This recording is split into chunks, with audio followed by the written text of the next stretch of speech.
control grid's an interesting thing. A lot of people don't realise what they're involved in.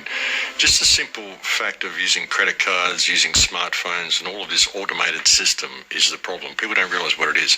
This system we're being led into is the New World Order in itself. The 5G smart grid is the New World Order, the Internet of Things. It's the New World Order. People don't really understand how that works, but what it's about is monitoring every single aspect of your life. The smart grid is being presented to people as this thing that's going to be highly beneficial to us. You know, you'll only be using the electricity that you use, you'll only be paying for that, all this sort of stuff. So it's been presented as a really positive thing. But what it will do, it will put a dollar value on absolutely every aspect of your life. So that every time you turn on a tap, credit goes. Every time you turn on a light, every time you watch your TV, every time you boil your jug, every time you do anything, there's a dollar value attached to it. There's an interesting TV show that came out a couple of years ago called Black Mirror, and they had one episode of that where everybody, the only job they had was running on a treadmill or spinning a bike and just to accumulate credits, and they had to pay for every single action that they performed. And that's what the smart grid is. That's what we're being led into. And it's all about digital currency and control of everything. And if you're someone who lives a slightly alternate lifestyle, say you grow a few vegetables and you give some to your neighbours, or you do a little bit of massage for someone, or you do a bit of tarot reading or something like this, the only way you're going to be able to get paid for that once the smart grid comes online is through the transfer of digital credits, which means the government will get a tax. You'll have to put it on your income tax, or everything will be monitored. That's what it's about, complete blanket surveillance of every single action people are doing. That's what the smart grid is.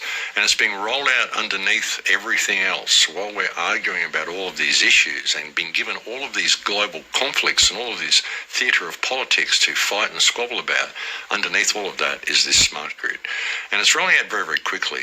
And the smart grid, the 5G grid, underlying that is the fact that the 5G system that they're using to run the smart grid, the Internet of Things, has also been used by the military. It's a military-grade technology.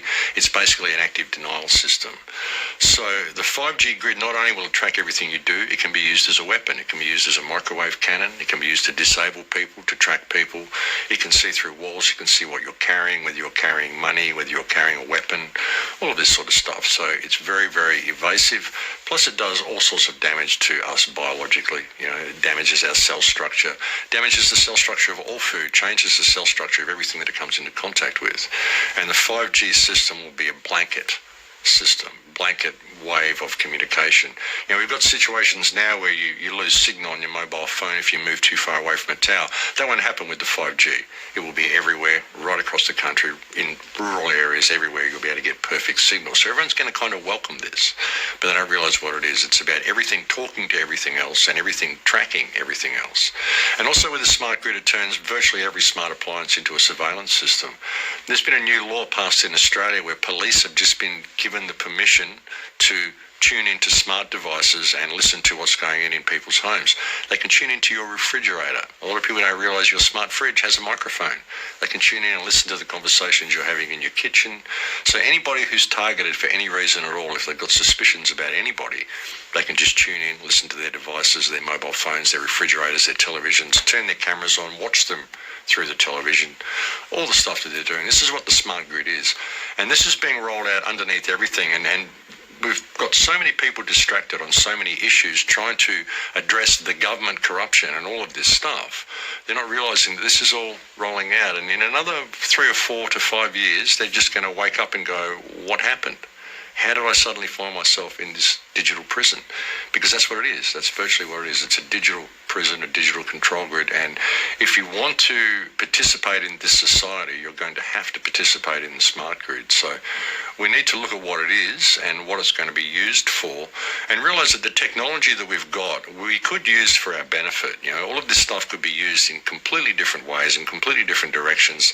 A smart grid could be used to the great benefit of mankind, and it's being presented in that way. But when you look at the people who are running it, the people who are running the world, well, the world's run by criminals, and they're not going to use this in the right way. They have no intention of it. And if you look at some of the white papers they've put out themselves, papers that have been put out by the Pentagon recently that talk about a federal vision for future computing and the nanotechnology grand challenge, and they talk about this 15-year plan they've got to roll all this out and eventually hand it all over to AI to control. And when we get to that point, then we've got the entire human experience being controlled by a machine, which will dictate everything according to an economic value and dictate everybody's value according to their economic worth. So this is a very, very bad situation for mankind to be led into under the guise of convenience and making our lives easier. It's really not going to do that at all. Well, they're doing it through the Internet of Things is how it's all being rolled out, and basically what is essential for the whole thing to happen is digital currency. They've got to digitize currency, remove all cash from the system. And you're getting that here in Denmark. We were discussing with people today, you can only ride the trains, you've got to pay for it with your mobile phone. What if you don't have a mobile phone? And if you don't log on, you've got to log on to the train, and then if you don't log off when you get off the train, it keeps taking your money, and suddenly your account has been depleted because you forgot to log off when you get off the train. Now, they could make all these sorts of things convenient. Now, you could pay for that, and you could just gauge your trip. You didn't have to log off. But they do that so that it depletes your account so that people want the smart grid. They make all these inconveniences. They put all these systems in place and make it inconvenient for you. You could forget to log off. You could forget to swipe your card when you leave the train, so suddenly all your money's gone. So they put these situations in place to make people want this grid to come online. Recently, when I came to check into the United States, I got to the passport counter. 16 counters there, 2 of them were open. 4 airplanes arrived, 1,200 people waiting to get through. 2 passport counters. Took us 2.5 hours to get our passports stamped, because that way you want the retinal scanners. You want the smart grid. It's much more convenient. So they make it inconvenient for you all across the world, and people don't notice it. They just think it's hard to do things, and they want it. They welcome it.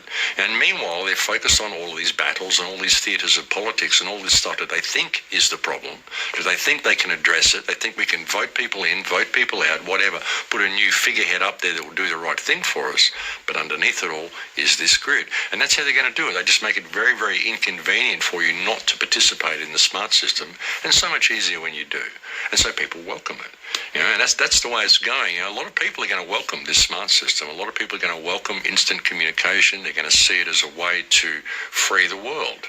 And like I said, it could be used to free the world, but it's not. It's going to be used to lock down the world, because underneath it is the surveillance system that is the smart grid, and underneath that is the weapons system that it can be turned into if you don't comply with the smart grid. And it gets to the point where if you do decide not to comply, you become a dissident, they can simply switch you off, switch your chip off. And once it's all digital and you need that chip to get into your car, to get into your house, to access your bank account, to buy things, it's all automatic. Suddenly you're locked out of the system. So there's no hope of dissent. There's no hope of free thought. There's no hope of questioning any of this. You just have to simply go with the flow. Because in the smart grid, there will only be 2 types of human beings that they're really concerned with. The smart grid will only, because it's going to be run by AI, it'll only look at 2 types of human beings, those that are desirable and those that are undesirable. And that's it. That'll be the 2 classes that you're in. And where you are in the food chain will be measured according to your economic worth. And that's another important thing people need to look about AI and what is going to be running the system, is the fact that it's judging everybody according to their economic worth. It's putting a dollar value on everything. And all you've got to do is go and analyze a corporation to realize it's a psychopath.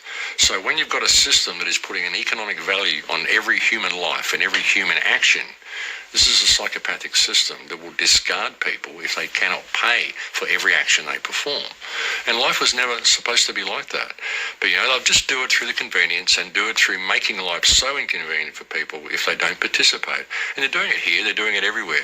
Every country that I go to, I can see elements leading towards a cashless society. And it's being done under the guise of convenience, but that is the catalyst that's going to hold it all together. This is why